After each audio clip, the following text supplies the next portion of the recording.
Tommy2.net. Music and entertainment for your generation. We've got the hottest stars right here. Live, personal, and unscripted. Tommy2.net. Hooking you up with yet another exclusive interview. What's up? It's Tommy 2, and today we've got Vincent Martella from Phineas and Ferb on the line. Vincent, how you doing? I'm great. How are you? Great. Now, to start us off, why don't you tell us actually how you landed the role as Phineas? Well, I had auditioned about 5 or 6 months before I even heard back from them, and I had auditioned for Phineas, and I guess that one of the creators had heard my voice on another show I'm working on called Everybody Hates Chris, and he heard my voice and decided that they wanted me to read for the pilot, and threw me in the pilot. And when I had originally auditioned with this voice I'd made up, which is the voice you now hear as Phineas. He had heard my regular voice and thought I was going to start reading my regular voice, but I read this voice, and he said, well, whatever you're doing, do that. We like that. And they just kept it, and they let me keep working on the show, and we've been working on it for about 2.5 years now. He had your voice in mind, but you took it to a whole nother level. Yeah, on accident. That's Which crazy. makes it even better. Now, was there any inspiration of where that actual character came from that you were pulling? You know, he's energetic. He talks a lot. He's a big idea man. You know, he's always really sweet and kind and happy, because he's always happy. And that was one thing I really wanted to be able to bring to the role, because that's a big part of Phineas and a big part of the show. Okay, now, since you're just doing audio with these reads, what's one of those sessions like? Is it just you? Yes, we all do individual reads because, you know, our cast is all over the United States. We've got 2 or 3 cast members in New York City. We've got some in London, some in LA, and sometimes I'm in Florida back home. So it really, we couldn't really get everybody in the same place to do an ensemble read, but usually it's just me in the booth, and then you have the voice director, and then you have one of the creators, Swampy Marsh or Dan Povenmire, is usually in the room with me, and they're directing me. Mm-hmm. And do you just like pound off episode after episode, you know? I wish we could do that. No, we usually do a full episode, which is 2 15-minute segments. I usually get one of those done in each session, and I go in either once a week to once every other week. And since you were saying that your characters, you guys don't do this all together, what's it like when you actually run into the other characters on this, you know, like at a premiere or something? I generally run into cast members like Mitchell Musso and Allison Stoner. You know, when I'm recording, I can run into them. But as for Ashley and Caroline Ray and some of the other cast, I rarely get to see them. So when I do, it's a lot of fun, because it's always great to see the people you work with and, you know, get to know them a little bit better. And, you know, Mitchell, Allison, and I all got to go to London on a trip and meet, you know, Thomas Sangster, who plays Ferb, some of the other cast members, and we just got to hang out there for a good 4 or 5 days, and that was a lot of fun. We got to spend a lot of time together. It was just, you know, having a blast. Mm-hmm. And definitely that'd have to be one of the perks for working with Disney, huh? Yeah, that was definitely one of those perks. It was great. You know, we had a great time. I'd never been to London before, and they really liked the show over there, and they they were really excited to see us, and we were really excited to see everybody there. It was a lot of fun. I had a great time. And speaking of the characters, that's got to be great to have such an all-star cast involved on this project. Oh, it really is. I mean, we've got, you know, veterans of Disney Channel and newcomers to Disney Channel, you know, really coming together. And, you know, the guest stars we've had on the show are amazing too. You know, they always joke because they go and ask all these big stars if they want to be on the show, and nobody said no yet.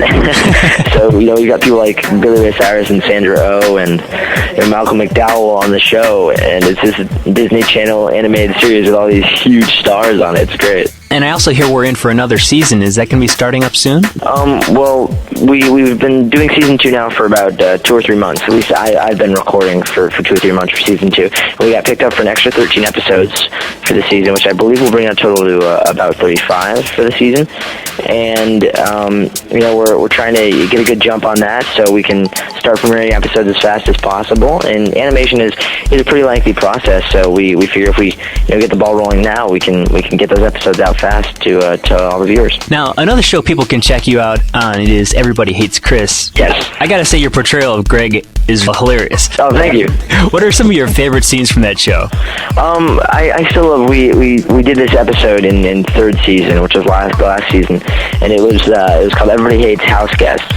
And that was cool because I got to, I stay over at Chris's house, and every night I go to bed as a different character, different superhero, different comic book character, because I don't want God to get bored with me when I pray to him. So I'm in a Transformers outfit, I'm in a superhero outfit, I'm in Superman, Robin, Darth Vader. It was great. It was just a lot of fun. I got to dress up a lot. I had to have a lot of fun. Got to work with the family, which I don't always get to do. It was a lot of fun. Actually, I remember that. That was pretty hilarious.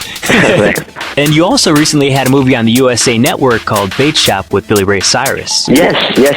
What was that like working with him? Oh, that was awesome. That was great. He's such a great guy. And he worked with me on Phineas and Ferb before Bait Shop, so we'd already met.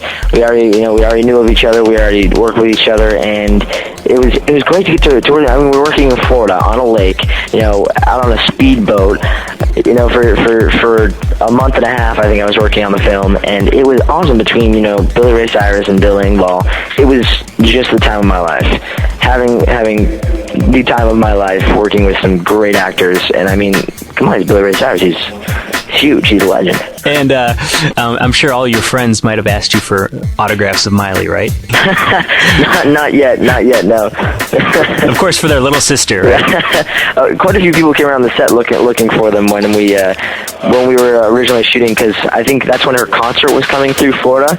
It was coming through at the time, so they assumed, hey, she must be filming this too. I think they were coming around, and Billy Ray was great about that. He went up to everybody, and he spent some time with all of them, and that was really nice of him to do that. And you also have a film upcoming. It's called Role Models. What's that all about? Well, Role Models comes out November 14th, and it's about two men, Paul Rudd and Sean William Scott, who get sentenced to go into the Big Brothers Big Sisters program, and Paul Rudd's little brother is Christopher Mintz-Plasse from Superbad, and I am his best friend, and he really loves this medieval sort of role-play, live-action, Dungeons and Dragons type of thing. So we're, Joe Latrulio and I, are two of his best friends in this role-play scenario, and we basically jump in and out of the film randomly, and it's great because we're this dynamic duo of medieval fun, and really believe we're Shakespearean actors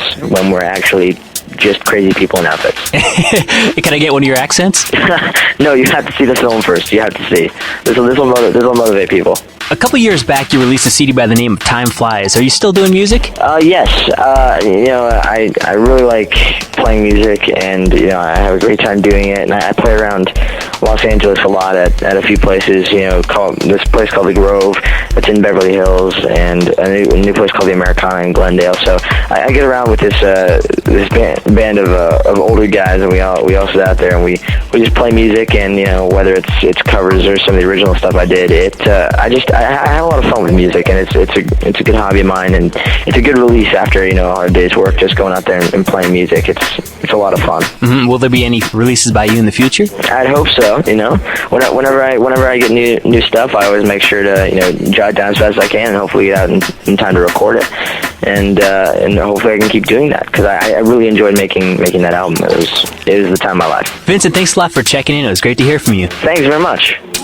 Thanks for downloading the latest from Tommy2.net. The content of this audio file is copyright 2008 Tommy2.net and may not be transcribed, distributed, or used without permission.